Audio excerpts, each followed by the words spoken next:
یہ بات ہے قرآن کی، یہ بات ہے اس انسان کی جس نے رسول اللہ کا دل توڑ کر رکھ دیا۔ اب کوئی نہیں اس کا نام لینے والا۔ یہ بات ہے ابو لہب کی، سورہ کوثر کی۔ اِنَّا أَعْطَيْنَاكَ الْكَوْثَرَ۔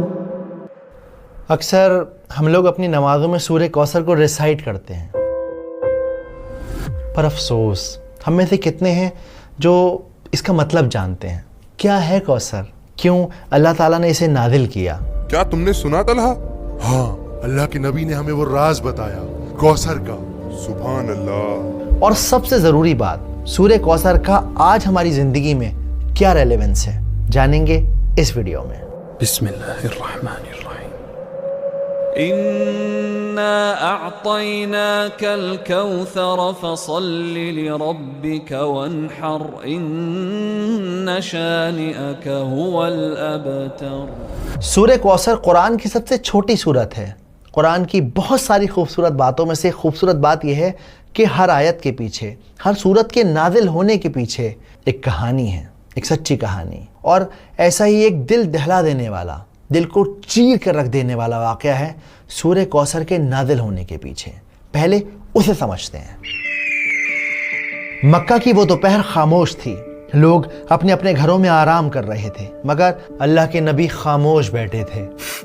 اندر سے دبی دبی سسکیوں کی آوازیں مٹی کی دیواروں سے ٹکرا کر واپس آ رہی تھیں۔ ان کے بیٹے عبداللہ اللہ کو پیارے ہو گئے تھے۔ وہ ننھا سا جسم جو کل تک ان کے سینے سے لگ کر سانس لیتا تھا، اب مٹی کی گود میں تھا، مگر برابر والی دیوار سے ٹیک لگائے ایک آدمی کھڑا تھا۔ مجھے بھی بتاؤ ابو لہب، کیا معاملہ ہے؟ صبر رکھو اقبا، صبر۔ یہ آدمی اور کوئی نہیں بلکہ رسول اللہ کا چچا تھا۔ اندر سے آتی ہر سسکی اس کے چہرے کی مسکان بن رہی تھی۔ اور پھر وہ خوشی سے چلایا، بطیرہ محمد، بطیرہ محمد۔ ختم ہو گیا محمد کا بیٹا، ٹوٹ گیا محمد کی نسل کا سلسلہ۔ اس کی آواز نے نبی کا دل چیر کر رکھ دیا۔ غلاموں کو اس نے کھجوریں بانٹی، اپنے دوستوں کے ساتھ قہقہے لگائے اور سب سے کہتا رہا، تم نے سنا میری جان، میرے بھتیجے کی جڑ کٹ گئی۔ اب کوئی نہیں اس کا نام لینے والا۔ اس کی ہنسی، اس کے الفاظ ہوا میں سانپ بن کر تیر رہے تھے، مگر اللہ نے اپنے نبی کو اکیلا نہیں چھوڑا، انہیں ایک تحفہ دیا۔ یہ تحفہ تھا سورہ کوثر۔ اس سورت میں اللہ نے اپنے نبی سے کہا کہ اے نبی، آپ فکر نہ کریں، ہم نے آپ کو کوثر عطا کی ہے، تو بس آپ عبادت کیجیے اپنے رب کی، اور وہ جو آپ کو بار بار بطیرہ محمد کہتا ہے کہ محمد کی جڑ کٹ گئی، نسل کٹ گئی، اصل میں ان کی نسل ختم ہو جائے گی۔ اللہ کے نبی کے چہرے پر مسکان آ گئی۔ دن ڈھل گیا۔ ابو جہل بے وقوفوں کی طرح ہنستا رہا۔ اسے کیا خبر کہ اللہ نے اسے جیتے جی برباد کر دیا۔ نسل کٹ گئی۔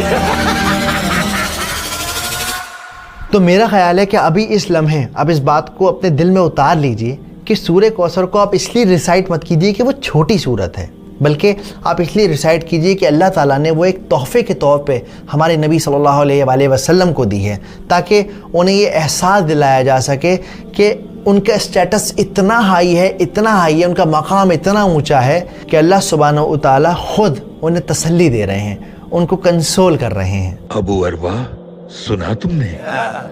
اللہ نے نبی کا مقام اور اونچا کر دیا ہے۔ تو پہلی آیت ہے انا آتینا کل کوثر۔ تو جب قرآن میں انا کا لفظ آتا ہے تو اس کا مطلب ہوتا ہے کہ کسی بات پہ زور دیا جا رہا ہے۔ تو اس پہلی آیت کا مطلب ہے کہ بے شک ہم نے آپ کو کوثر گفٹ کی ہے، عطا کی ہے۔ اب کوثر کیا ہے؟ ایک حدیث میں آتا ہے کہ کبھی نہ ختم ہونے والا، موتی کے کناروں کے درمیان جنت میں بہنے والا جھرنا ہے کوثر۔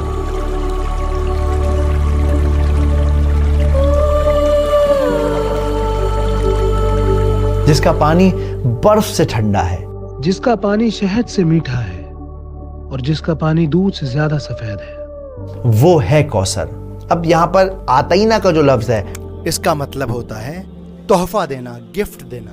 اگر آپ آج کے ماڈرن دور میں سائیکولوجیکلی دیکھیں تو دنیا میں انسان کسی بھی انسان کو 7 وجہوں سے گفٹ دیتا ہے. صرف 7 ریزن ہے جس کی وجہ سے ہم ایک دوسرے کو تحفے دیتے ہیں. جیسے کسی سے کام نکلوانا ہو, کسی کی شادی ہو, کوئی فیسٹیول ہو, یا پھر کسی کے ساتھ تعلقات مینٹین کرنے ہوں, یا کسی نے کوئی اچھا کام کیا ہو تو شاباشی دینے کے لیے آپ تحفہ دیتے ہیں. لیکن اللہ سبحانہ و تعالیٰ یہاں پر آپ صلی اللہ علیہ وآلہ وسلم کو جو تحفہ دے رہے ہیں وہ تحفہ اس وجہ سے دے رہے ہیں کہ وہ انہیں امپورٹنس فیل کرانا چاہتے ہیں کہ ساری کائنات میں آپ بہت زیادہ امپورٹنٹ ہیں, اتنے امپورٹنٹ ہیں کہ اللہ رب العزہ آپ کو خود کنسول کر رہے ہیں, آپ کا مقام اونچا کر رہے ہیں.